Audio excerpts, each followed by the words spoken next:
তাহলে ন্যারেশনের আলোচনার মূল বিষয় হলো চারটি। তার মানে আমরা এই যখনই আমরা লিঙ্কার বা কনজাংশন বসাবো তার পরের কাজ হবে আর ভি অংশ অনুযায়ী আর এস অংশের পার্সন পরিবর্তন। ওই যে আমরা বলছি ন্যারেশনের দুটি অংশ থাকে, আর ভি অংশ রিপোর্টিং ভার্ব অংশ আর রিপোর্টেড স্পিচ অংশ যেটা পরে থাকে, এইটার পার্সন পরিবর্তন নিয়ে আমাদেরকে জানতে হবে।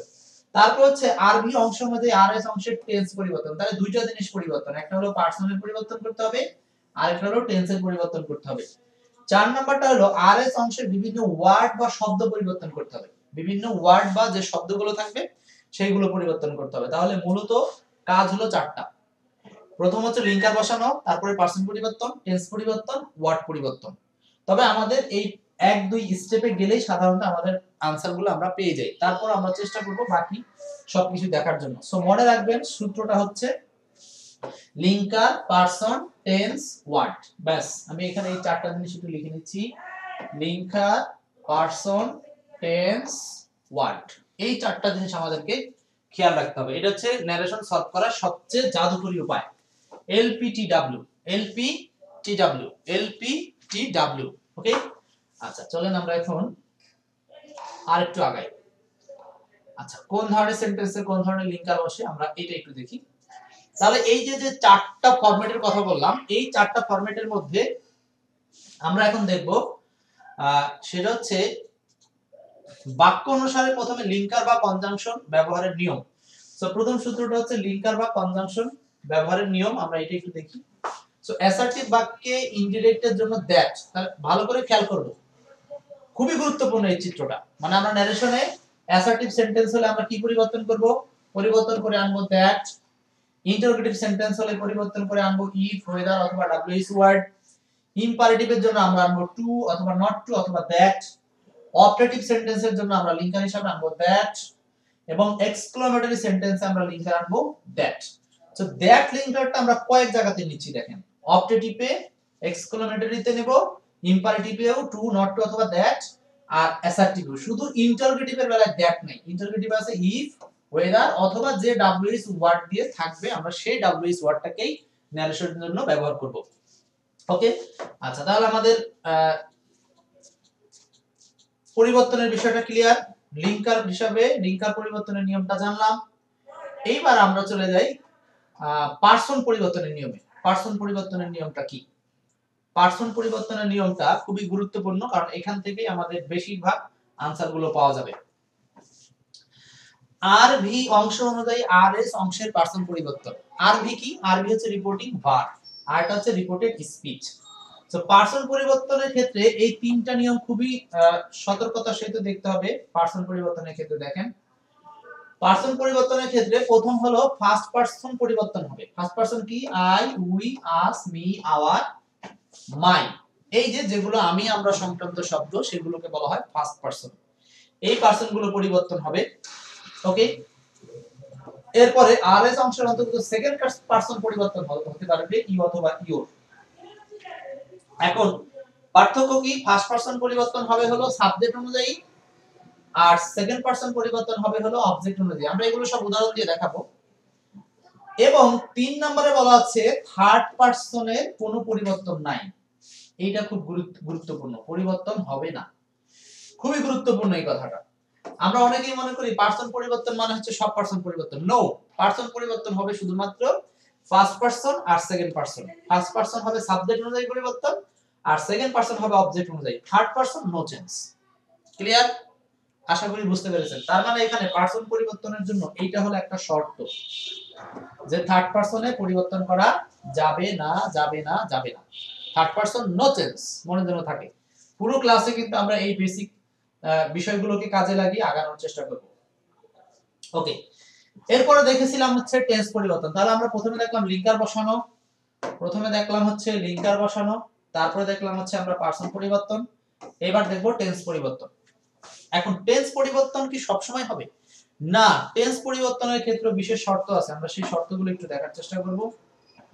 আসেন, এই যে দেখেন, আর ভি অংশ অনুযায়ী মানে রিপোর্টিং ভার্ব অংশ অনুযায়ী রিপোর্টেড স্পিচ অংশের টেন্স পরিবর্তন হবে। এখন এই টেন্স পরিবর্তনের এই একটা চিত্র আপনাকে একেবারে কমপ্লিটলি হেল্প করবে যে কিভাবে আপনি ন্যারেশন সলভ করবেন। দেখেন ডিরেক্ট ন্যারেশনে প্রেজেন্ট ইনডেফিনিট টেন্স, ইনডিরেক্ট ন্যারেশনে হবে পাস্ট ইনডেফিনিট টেন্স। সোজা কথায় এদিকে প্রেজেন্ট কন্টিনিউয়াস হয়ে যাবে পাস্ট কন্টিনিউয়াস, প্রেজেন্ট পারফেক্ট হয়ে যাবে past perfect, present perfect continuous হয়ে যাবে past perfect continuous, past indefinite থাকলে এটা হয়ে যাবে পাস্ট পারফেক্ট, পাস্ট কন্টিনিউয়াস থাকলে সেটা হয়ে যাবে পাস্ট পারফেক্ট কন্টিনিউয়াস। এছাড়াও যে সমস্ত বিভিন্ন মডাল ভার্বগুলো রয়েছে, যেমন ধরেন শ্যাল, উইল, ক্যান, মে, এই মডেলগুলো শ্যাল পরিবর্তন হবে, শ্যাল বা উইল পরিবর্তন হবে উডে, ক্যান পরিবর্তন হবে কুডে এবং মে পরিবর্তন হয়ে যাবে মাইটে। ক্লিয়ার? আর বিশেষ শর্ত আছে এখানে, এখানেও শর্ত আছে। আমরা যারা মনে করি টেন্স মনে হয় সবসময় পরিবর্তন হয় না, ন্যারেশনে কিছু টেন্স পরিবর্তন হবে না, তার মধ্যে হচ্ছে পাস্ট পারফেক্ট এবং পাস্ট পারফেক্ট কন্টিনিউয়াস, এই দুইটার কোনো পরিবর্তন হবে না। আরো একটা শর্ত আছে এখানে, সেটা হলো আরভি অংশের কোনো টেন্সের পরিবর্তন হয় না। ক্লিয়ার? আরভি অংশ কোনটা? আমরা যে দুইটা পার্ট পাবো, একটা পার্ট শুরুতে আর একটা হচ্ছে রিপোর্টেড স্পিচ ইনভার্টেড কমার মধ্যে, এই অংশটার নাম হচ্ছে আরভি অংশ, যেটা শুরুতে থাকে। এইটার কোনো টেন্স পরিবর্তন হয় না, টেন্স পরিবর্তন হয় শুধুমাত্র এই অংশটা। ক্লিয়ার? আচ্ছা, এরপরে আরভি রিপোর্টিং ভার্ব প্রেজেন্ট এবং ফিউচার হলে আরএস অংশের টেন্স অপরিবর্তন। আরেকটা শর্ত দিচ্ছে, আরেকটা শর্ত কি, যদি আপনার এই রিপোর্টিং ভার্ব অংশ পাস্ট টেন্স না হয় তাহলে এই অংশের টেন্স পরিবর্তন হবে না, আপনি যতগুলোই পরিবর্তনের নিয়ম দেখেন। তাহলে আরেকটা বড় শর্ত দেখলাম কি, সেটা হচ্ছে কখনোই টেন্স পরিবর্তন হবে না সেটা যদি আমরা এই অংশটা পাস্ট টেন্স না থাকে। তার মানে টেন্স পরিবর্তন হওয়ার প্রধান শর্তই হচ্ছে আরবি অংশে পাস্ট থাকতে হবে। ক্লিয়ার? আমরা অনেক কথা বলেছি, এখন আমরা আস্তে আস্তে এক্সাম্পলের দিকে আগাতে চাই। ওকে, আরেকটা পার্ট আছে শব্দ পরিবর্তন। সো আরএস অংশের বিভিন্ন ওয়ার্ড বা শব্দ পরিবর্তনের নিয়ম, ন্যারেশনের ক্ষেত্রে বিভিন্ন ওয়ার্ড বা শব্দ পরিবর্তনের নিয়ম। দেখেন এখানে আসি আমরা, শব্দগুলো কিভাবে চেঞ্জ হবে। যেমন দিস থাকলে আমরা দ্যাট ব্যবহার করব, নাও থাকলে দেন ব্যবহার করব, দিস থাকলে দোজ ব্যবহার করব, বানানটা খেয়াল করবেন।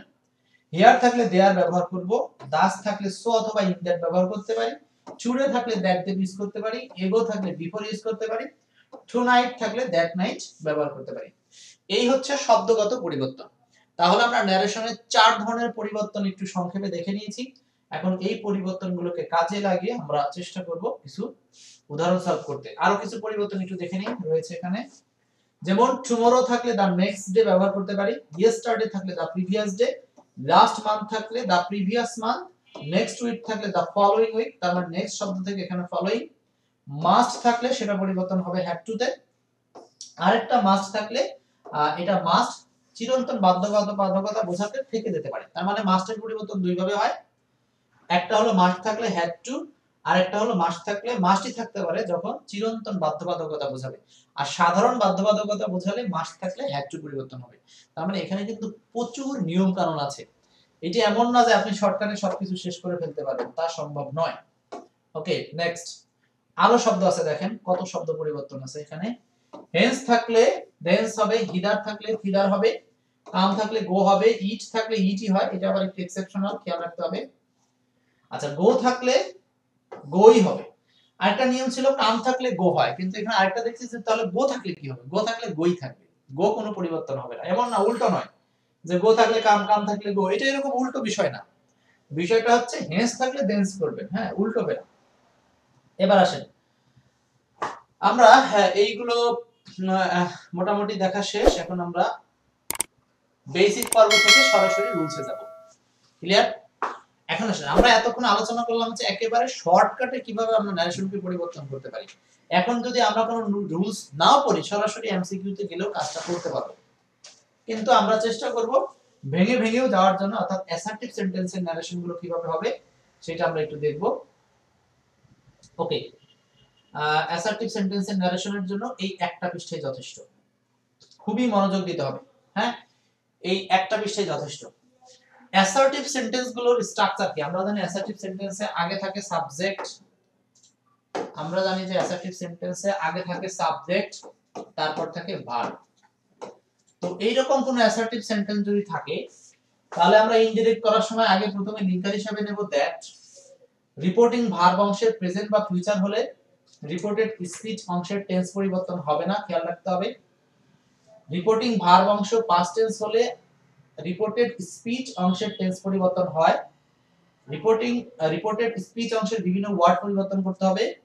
রিপোর্টেড স্পিচ অংশের বিভিন্ন পার্সন পরিবর্তন করতে হলেও থার্ড পারসনের কোনো পরিবর্তন হবে না। এই কয়টা জিনিস মাথায় নিয়ে এখন আমরা চলে যাচ্ছি এমসিকিউ তে। ওকে, প্রথম প্রশ্ন। আচ্ছা, এইবার হচ্ছে আসল খেলা। দেখি আমরা এতক্ষণ যে যা শিখলাম সেগুলো কতটুকু মনে করতে পারছি। প্রথম প্রশ্ন 1 নম্বর প্রশ্ন।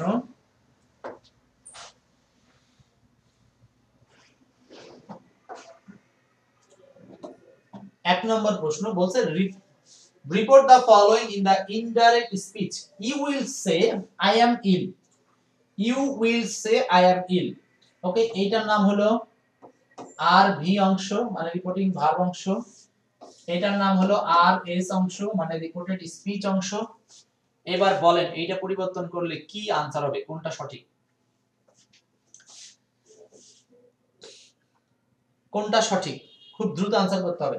দেখি, প্রথমে আমরা দেখতে পাচ্ছি যে you will say I am ill. তাহলে আমাদের যে স্টেপ গুলো ছিল লিঙ্কার পরিবর্তন, পার্সন পরিবর্তন, টেন্স পরিবর্তন, আর একটা ছিল শব্দ পরিবর্তন। আমরা সে এলপিটিডব্লিউ সিস্টেমটা আমরা ফলো করব। আচ্ছা, প্রথমে লিঙ্কার পরিবর্তন। অ্যাসার্টিভ সেন্টেন্সের লিঙ্কার হিসেবে আমাদের দিতে হবে দ্যাট। ওকে, দ্যাট এখানে আছে, এখানে আছে, এখানে আছে, এখানে আছে, চারটাতে আছে, ফাইন। এরপরে হচ্ছে দেখব যে দ্যাট বসালাম, ইনভার্টেড কমা উঠে গেল। You will say, you will say, you will say, you would say. প্রথম কথা এই ডি নাম্বারটাকে আমরা ডি নাম্বারের পরে যাচ্ছে সে কথায়। এবার আসি আরএস অংশের মধ্যে পরিবর্তন। লিঙ্কার বসালাম, পার্সন পরিবর্তন করবেন। পার্সন পরিবর্তন, এই যে আই পরিবর্তন হবে, ফার্স্ট পারসন পরিবর্তন হবে সাবজেক্ট অনুযায়ী, আমাদের এটা মনে আছে।